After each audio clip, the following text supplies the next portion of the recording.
Up next, we'll look at the newly announced Microsoft Defender for Business for businesses of up to 300 people. We're going to show you how it helps you proactively protect your devices, informs you about trending threats, and automatically responds to security incidents for you. Then we'll show you the quick steps that anyone can take to set it up. And if you're a partner, we'll show you how you can get a unified dashboard for managing multiple customers in one view. So we're joined today by none other than security CVP Rob Lefferts. Welcome back to the show. Thanks. It's always great to be here. So Rob, last time you were on the show, you really stressed the huge increase in cyber attacks over the past couple of years. Where does Microsoft Defender for Business then fit into the picture? Yeah, actually, it's great to be back and have a little bit of a different conversation. Not just about how are we helping the geekiest of the security geeks with enterprise scale detection, prevention of cyber threats, using the whole Microsoft Defender family of solutions and Microsoft Sentinel as a SIEM, but it's also how can we bring detection and response capabilities to you, whether you have a SecOps team or not? It turns out that the attacks we're seeing don't discriminate on the size of your business, and even state-sponsored attacks are targeting smaller organizations. Cyber gangs are copying techniques from those state-sponsored attacks and using them on a broader scale. And if you're a business with a few hundred employees, you typically are not going to have the same kind of resources that we've been talking about so often on this show and in many of the demonstrations that we've had up until now. One person in a small organization might be on point to run everything from IT to security, all the way from setting up new PCs to being able to protect against the latest and greatest security attacks. So we're fixing that with Microsoft Defender for Business. We do the work of a dedicated SecOps team for you by continuously detecting and automatically remediating the majority of threats without you having to do it yourself. We're really extending the same types of protections and capabilities for businesses of all sizes. You know, most people, though, are probably familiar with virus and threat detection inside of Windows, and they might associate Defender with that. So what's different here? Well, we're still focused on the endpoint because that's where attacks happen, where they start. And we're providing antivirus threat protection on any device and any common platform. But we're going to go way beyond that because your endpoints are really a Trojan horse to a lot of other vulnerabilities. They're the place where attackers can run code. And the goal is to fix threats before they get a foothold and are able to spread further in your environment.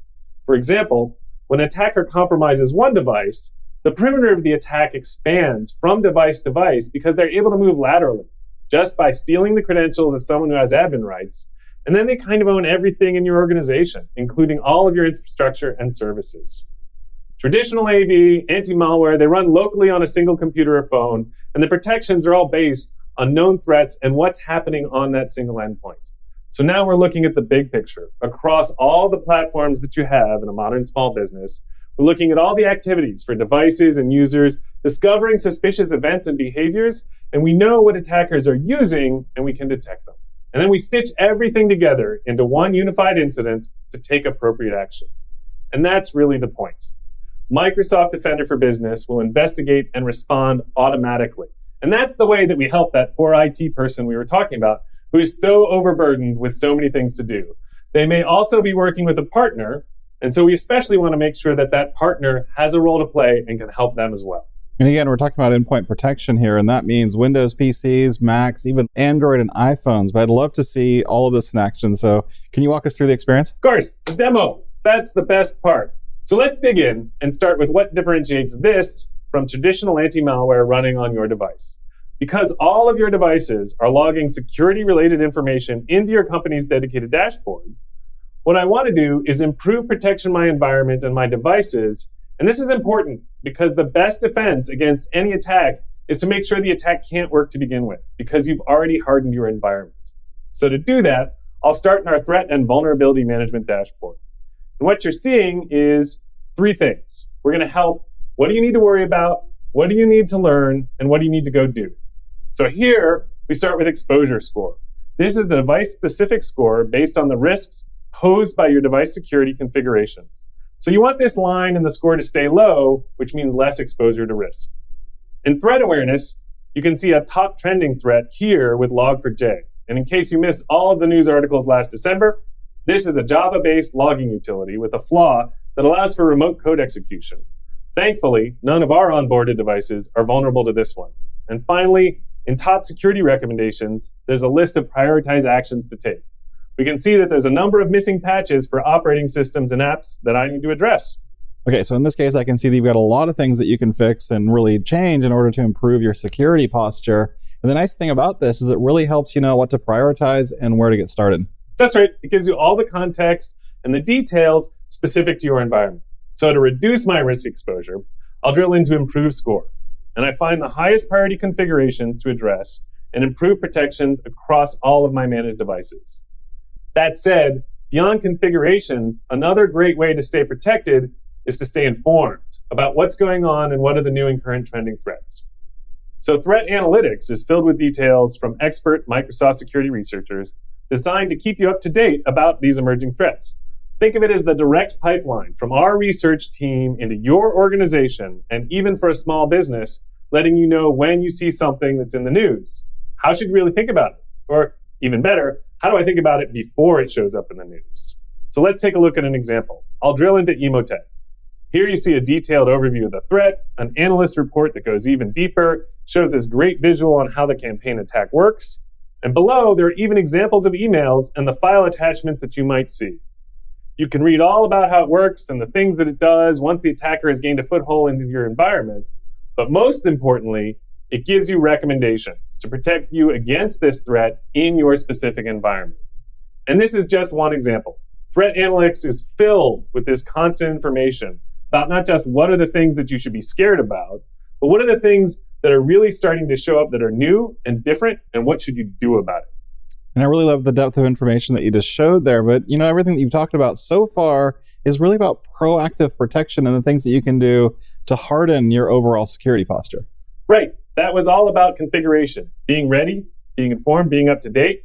But now let's take a look at what happens when we actually get attacked. Aside from giving you the information you need to raise the bar on security protections, we're also going to help you monitor what's actually happening in real time and provide detection and response for two critical areas of what to do when the bad guys show up. So what do I need to do? I'm in the home dashboard for Microsoft Defender. I can see there are 4 active incidents, and one of them is tagged bright red. So it says multi-stage incident involving initial access and discovery across multiple endpoints, which certainly sounds super scary, but let's translate. Remember how I said these attacks spread beyond a single endpoint to find a path into your resources? This is one of those cases.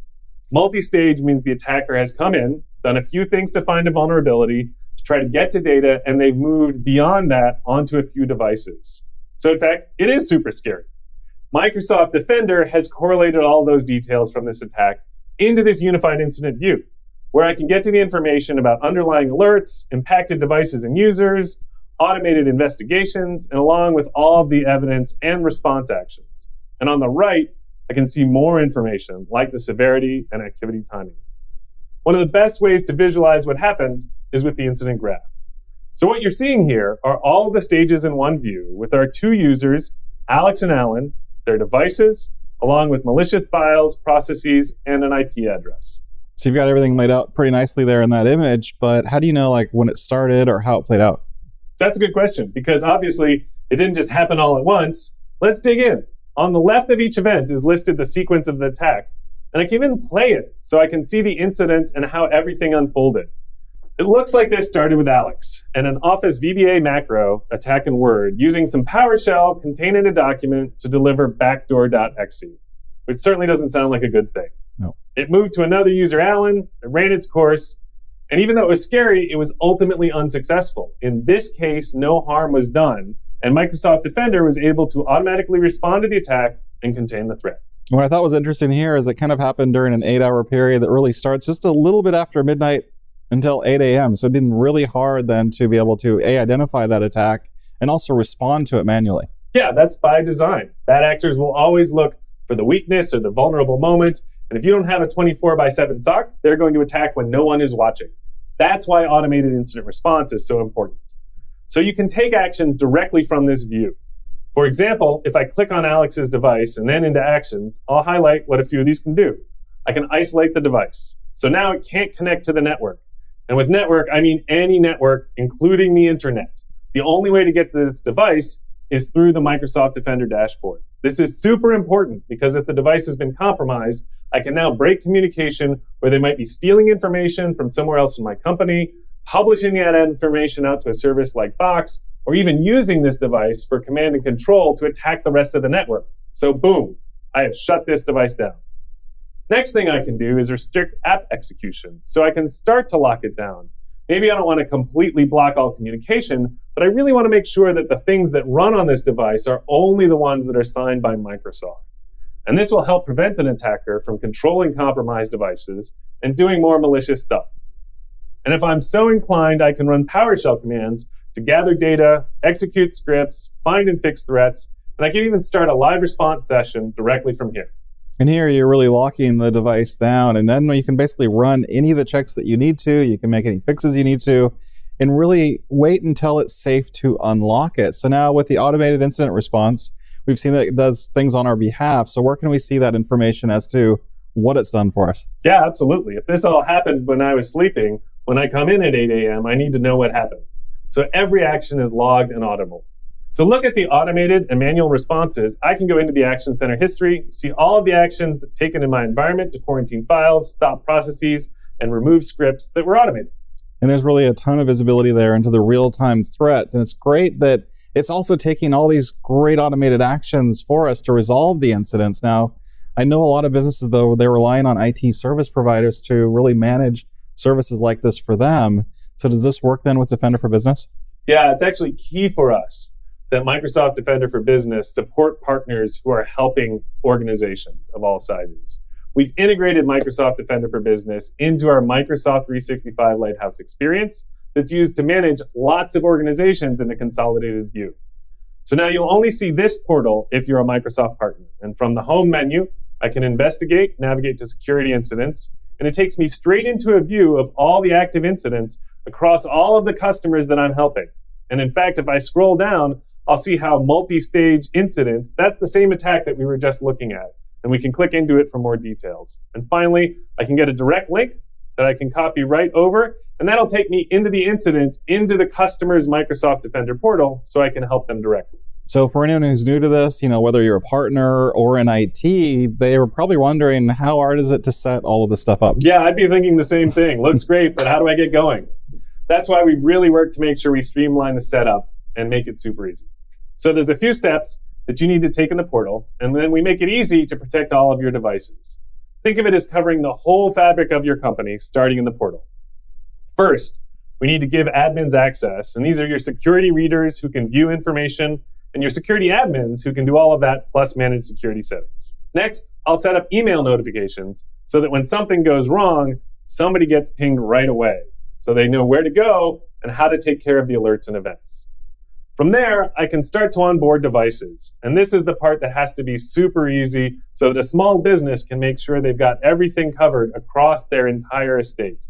I can either use automatic onboarding that sets up a connection between Microsoft Defender and Endpoint Manager, or I can set up a manual approach to only onboard the devices that I want to start with. Now, if you're using Endpoint Manager for your security settings, this control lets you simplify the configuration process and manage security settings in Microsoft Defender for Business. Now I just need to review, confirm, and I'm done. You can also control all of the security settings you need directly in the Defender for Business portal. And we'll set up the recommended security settings out of the box so that you're secure by default. And everything you've shown today really helps in terms of bringing capabilities that were traditionally reserved just for larger enterprises with dedicated SecOps teams or maybe deep security expertise, basically to organizations of any size. It does. We're all facing the same threats, the same super scary cybersecurity world. So we're really on this journey of how do we take advanced security tools and use them to protect everyone, from the most security savvy companies and enterprises to small businesses around the planet. And how do we help their partners support them? That's the way we all stay secure, and that's how we keep ahead of threats. This is really going to help out a lot of people. So for anyone who's watching, what are some of the tips then to get started with all this? It's pretty straightforward. Just go up to ak.ms/Defender for Business to learn more, and from there, you'll be able to try out everything that I've shown today. And I'd really encourage everyone who's watching to try it out. So thanks so much again for joining us today, Rob. And of course, we'll keep following and presenting all the updates on the show.